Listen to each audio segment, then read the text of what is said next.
I'm honored to share with you our first data on a case control study on outcome of children who antenatally have been exposed to chemotherapy.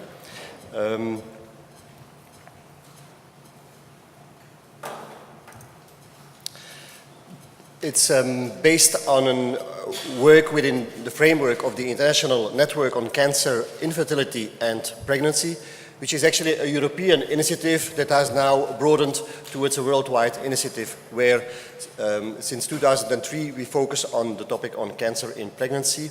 It's online available, cancerinpregnancy.org.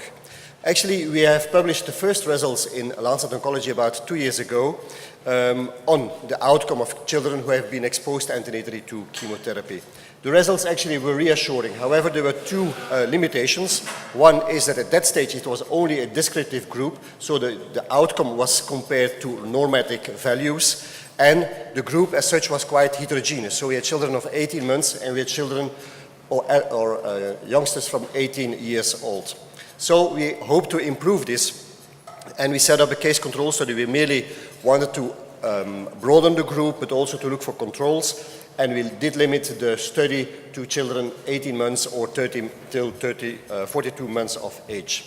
What we do at that stage is a Bailey scales of infant development. We used the second edition, and we also did an electro and echocardiography. The results, we have 38 children, median age of 20 months, ranging from 80 to 42 months, and 38 controls, all assessed by this Bailey scale. We had an echocardiography in 24 children. We do not have echocardiography in all 38 because doing an echo of the heart in a child of 18 months is not so easy because the child is just moving the whole time. Most frequently, maternal cancers were breast cancer in 61% and hematologic cancers in 22%. Chemotherapy consisted on average on 4 cycles of chemotherapy with a range of 1 to 7 and 3 different types with a range of 1 to 5. In fact, more than one type of chemotherapy was administered in 91 cases. Here we see the cardiac data. We will not go into detail, but what we see at the left are actually different parameters that echocardiographists are using in order to assess the health, the function of the heart. And we see the study children here, control children, and we will not go into detail into the numbers, but what I can tell you, we see some differences, but never these differences are clinically relevant. So if we discuss this with cardiologists, for them these results are reassuring. This is the most important slide.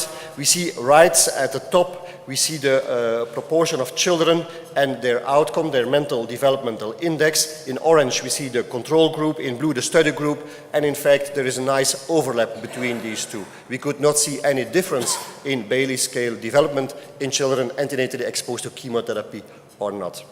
At left, here, we see actually again in blue, the study group. Here the results are compared, the mental development index is compared to the gestational age. And there we see that children who are antenatally born are in fact doing a bit worse when compared to children who are born term. But the most important message is here that this is the same for children who have been exposed antenatally to chemotherapy or not. So prematurity is a problem, but not chemotherapy. And at the right here, we see the mental developmental index compared to the numbers of chemotherapy cycles that are administered. And at the left, we see 1 or 2 cycles of chemotherapy. At the right, we see 5, 6, or 7. And actually, the results are the same. So whether you give 1 cycle of chemotherapy or 7 cycles of chemotherapy, for the child's development, this does not make a difference. So what are the clinical implications of our study? We feel that the fear for chemotherapy should not be a reason to terminate the pregnancy. The fear for chemotherapy should not be a reason to delay maternal cancer treatment and jeopardize health outcome. And we should use actually chemotherapy to avoid iatrogenic premature delivery because prematurity is a problem, chemotherapy not. Thank you very much.